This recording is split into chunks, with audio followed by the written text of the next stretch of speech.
Question paper leak करना, इसको बेचना, साइबर अपराध करना, साइबर फ्रॉड करके पैसे की ठगी करना अब ऑर्गेनाइज्ड क्राइम में आ गया है और इसमें बहुत कड़े सजा का प्रावधान किया गया है। इसलिए वैसे अपराधी सावधान हो जाएं। नया कानून आ गया है, अंग्रेजों के कानून बदल गए हैं।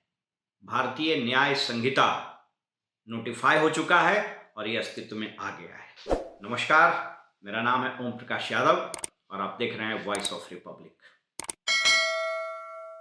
देश ने अंग्रेजों के द्वारा बनाए गए आईपीसी, इंडियन पेनल कोड के स्थान पर एक बहुत ही सशक्त और नया कानून ला दिया है जिसका नाम है भारतीय न्याय संहिता।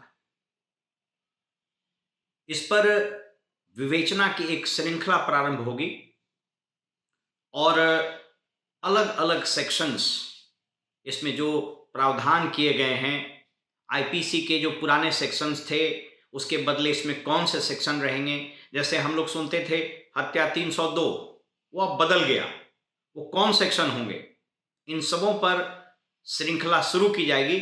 लेकिन आइए आज बात करते हैं इस कानून में जो सबसे प्रभावशाली प्रोविजन डाले गए हैं ऑर्गेनाइज्ड क्राइम के। हम लोग 21वीं सदी में जी रहे हैं। भारत तेजी से प्रगति के मार्ग पर आगे बढ़ रहा है। प्रगति और टेक्नोलॉजी का एडवांसमेंट नए अपराध को भी जन्म देता है।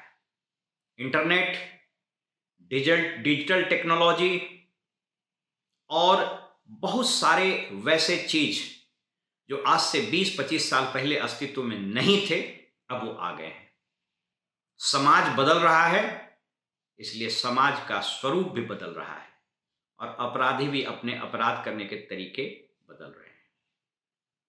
आज साइबर फ्रॉड, ठगी, ऑर्गेनाइज तरीके से लैंड ग्रैबिंग, ऑर्गेनाइज तरीके से अपराध करना, क्वेश्चन पेपर लिख कर उसको बेचना, ये सभी इतने ऑर्गेनाइज्ड और शातिर तरीके से किए जा रहे हैं कि आईपीसी में इसके लिए उतने सख्त प्रावधान नहीं थे। आइए इस पर बात करते हैं। और हाँ, एक नया सेक्शन डाला गया है, एक नया प्रावधान डाला गया है टेररिस्ट एक्ट का। इसलिए जो आतंकवादी जो इस तरह की घटनाओं में, जो इस तरह के अपराध में सम्मिलित थे, उनके विरुद्ध सख्त प्रावधान किया गया है। धारा 111 भारतीय न्याय विधान ऑर्गेनाइज्ड क्राइम के लिए एक नया प्रावधान है और ऐसा कोई प्रावधान प्रभावी और स्पष्ट रूप से आईपीसी में नहीं था। क्या कहता है यह प्रावधान? एक आम आदमी इसको कैसे समझे?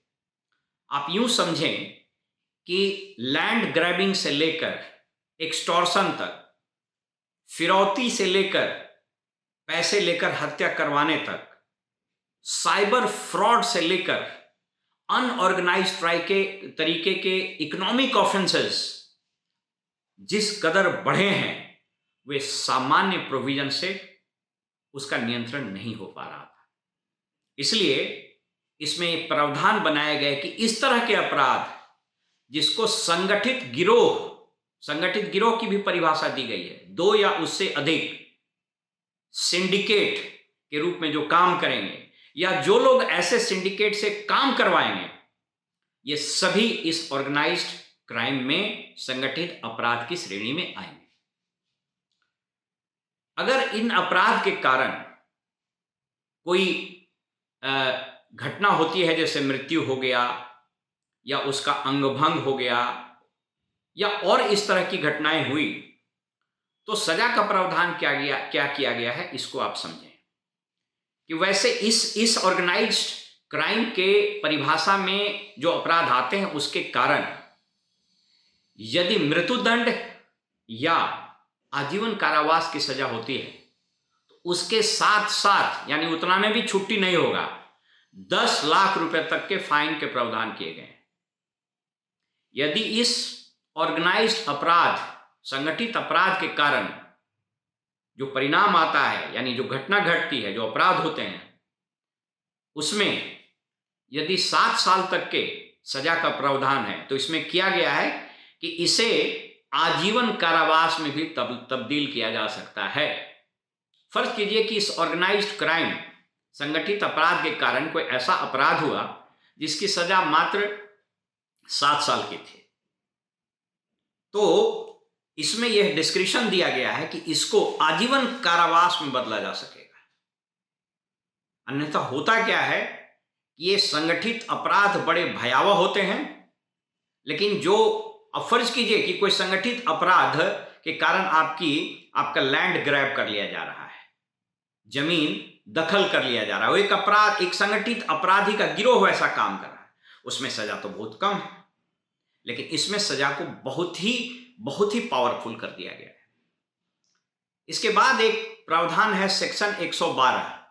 संगठित अपराध कुछ तो बड़े ग्रीवियस नेचर के होते हैं, जिसमें हत्या हो जाती है, जिसमें अंग भंग कर दिया जाता है, व्हीकल लिफ्टिंग का एक ऑर्गेनाइज्ड गिरोह है, ऑर्गेनाइज्ड गिरोह काम कर रहा है जो साइबर अपराध कर रहे हैं, फेसबुक में फेक अकाउंट बना के पैसा ठग लिया, ओटीपी मांग करके पैसा ठग लिया। अभी चाइनीज ऐप आपने देखा होगा, वो संगठित अपराध की श्रेणी में आएगा। चाइनीज लोन ऐप बनाया, उसको डाउनलोड करके प्रलोभन देता था, लोग उस लोभ में फंस जाते थे, लोन ले लेते थे। उसके बाद जिस ढंग से प्रताड़ित किया गया कि हजारों की संख्या में लोग आत्महत्या कर लिए। अब आप सोच करके देखिए, इस तरह के अपराध जिसका कोई वर्णन आईपीसी में नहीं था, इसको कैसे चेक किया जाता है। इसलिए भारतीय न्याय विधान में इसकी कल्पना की गई है, और उन लोगों को इतना सख्त सजा, मतलब आप यूं समझ लें कि आजीवन कारावास की सजा तक उसको हो सकती है। इसके बाद सेक्शन 112 में कहा गया है कि ठीक है, कुछ ऑर्गेनाइज्ड क्राइम है जो पेटी नेचर के हैं, छोटे नेचर के हैं, जैसे क्वेश्चन पेपर लीक कर दे रहे हैं, एटीएम से पैसा निकाल ले रहे हैं। एक संगठित गिरोह है जो व्हीकल उठा ले रहा है, साइकिल, मोटर व्हीकल निकाल ले रहा है, गाड़ी से सामान निकाल ले रहा है, चैन स्नैचिंग कर रहा है, अपार्टमेंट्स में संगठित गिरोह बना करके ताला तोड़ करके उससे चोरी कर ले रहा है। तो ये पेटी नेचर के ऑर्गेनाइज्ड क्राइम है, और इसमें 5 साल से कम की सजा नहीं होगी, जिसे फिर से बढ़ा करके 7 साल तक किया जा सकेगा, और उसमें हेवी फाइन के भी प्रावधान किए गए हैं। इसका मतलब यह हुआ कि संगठित अपराध, जिसमें इकोनॉमिक ऑफेंस भी है,